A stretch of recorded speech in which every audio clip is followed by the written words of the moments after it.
Hey semuanya, buat teman-teman yang pengen tahu perbedaan antara aplikasi bibit dengan aplikasi tanam duit itu apa.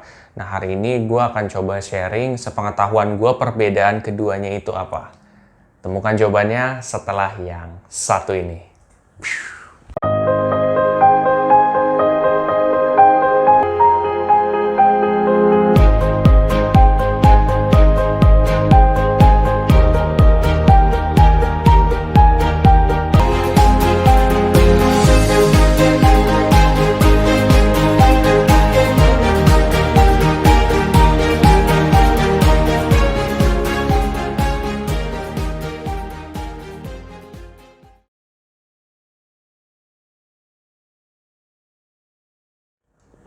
Oke, kita mulai aja ya. Jadi perbedaannya apa sih?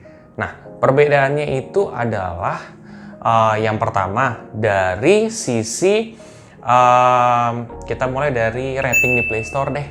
Kalau secara rating di Play Store itu kalau untuk bibit 4,8 saat ini dan untuk tanam duit sekitar 4,2 saat ini. Dan rating ini kan bisa berubah sewaktu-waktu ya, bisa naik dan bisa turun gitu kan.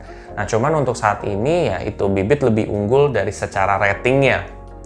Dan sebenarnya number of downloadnya juga lebih unggul, yaitu sekitar 1M kalau bibit. Kalau misalkan tanam duit itu sekitar ratusan ribu. Jadi perbedaannya itu yang pertama. Lalu yang kedua perbedaannya itu apa sih? Perbedaannya itu adalah dari sisi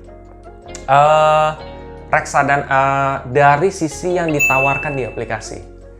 Nah, dari sisi yang ditawarkan di aplikasi, kalau misalkan di bibit itu hanya reksadana, ya untuk saat ini reksadana. Tapi kalau misalkan ditanam duit itu ada beberapa opsi. Misalkan kayak kita contohnya emas, itu ada juga. Obligasi atau kayak surat utang itu ada juga. Reksadana tentu ada juga, dan bahkan ada asuransi juga di situ. Jadi intinya dia menawarkan beberapa macam ya di sini. Sedangkan kalau bibit lebih fokusnya ke sana gitu, untuk fokus reksadana banget. Sebenarnya di sini ada plus dan ada minus sih. Kalau misalkan kita ngelihat plus, ya berarti ya kalau ditanam duit banyak yang ditawarin gitu loh. Ya kayak banyak ditawarin, lo butuhnya apa bisa di situ, di satu aplikasi itu.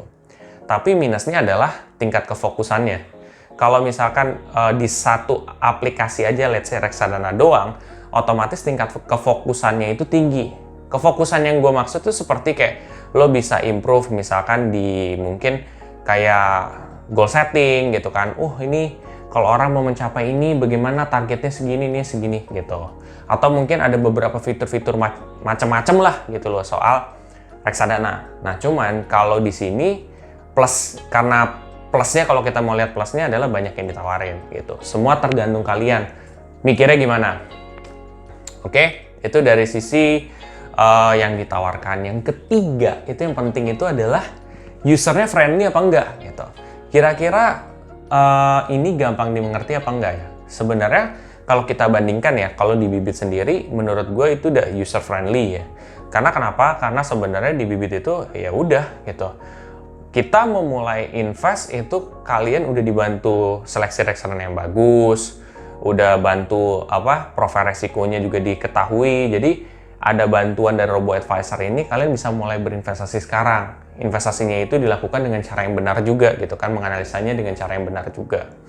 Itu sih sebenarnya itu kemudahan juga yang ditawarkan. Nah, sedangkan di aplikasi tanam duit ini ya usernya friendly-nya secara tampilan ya, secara UI desainnya bagus gitu, sama kayak bibit bagus gitu kan. Cuman kalau ini dia lebih ya mungkin kita harus lebih pelajari lebih dalam lagi ketika mau mulai berinvestasi. Let's say mau berinvestasi di reksadana maupun di emasnya, kita harus pelajari dulu pelan-pelan. Oke, caranya begini, caranya begini, caranya begini. Jadi lebih harus dipelajari terlebih dahulu. Tapi balik lagi ke kalian nyamannya mana gitu. Ya itu doang, balik lagi nyamannya kemana. Entah kalian nyamannya pengen di satu platform tapi investasi banyak, atau kalian di satu platform yang punya satu jenis investasi tapi fokus gitu. It's okay, it's your choice gitu ya. Pilihan kalian juga. Dan untuk yang terakhir yang benar-benar gue lihat, yaitu perbedaannya dari sisi edukasi. Ya, edukasi dari sisi YouTube lah, oke. Kalau dari sisi YouTube kan dua-duanya sama-sama punya edukasi tuh. Kalau misalkan di YouTube-nya Bibit, itu ada kayak video-video kayak pengenalan tentang reksadana juga gitu kan. Pokoknya basic-basic tentang reksadana ada lah di situ. Itu bagus banget, dan itu videonya simple dan singkat. Bayangin, lo ngejelasin reksadana panjang dalam waktu yang singkat gitu. Itu buat edukasi teman-teman juga. Nah, di situ kalau misalkan ditanam duit, bagusnya adalah dia punya semacam kayak market outlook-nya gitu. Market outlook-nya menurut gue cukup menarik gitu. Kenapa? Karena di situ kita akan tahu bagaimana kondisi saat ini gitu. Dan apa yang harus kita lakukan dalam kondisi tersebut. Jadi itu merupakan hal penting juga gitu. Karena ketika kita tahu, oh ya udah kita tahu apa yang harus kita lakukan.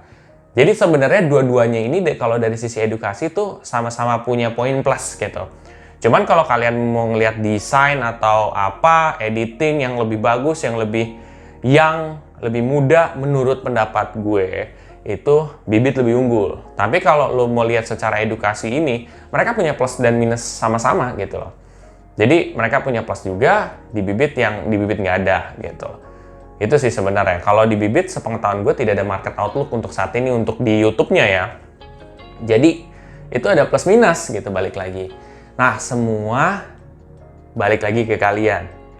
Apa yang akan kalian lakukan? Apa yang akan kalian pilih? Ini merupakan pendapat gue soal tanam duit dan juga Bibit. Mudah-mudahan dari review gue hari ini, perbedaan keduanya itu seperti apa, akan membantu kalian dalam mulai berinvestasi. Dan oh, bedanya gitu. Yaudah deh, gue invest di sini aja gitu.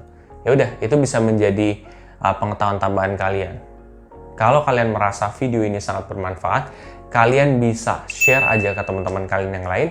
Dan jangan lupa untuk subscribe, like, dan komen di video gue. Sampai jumpa di video gue selanjutnya. Terima kasih.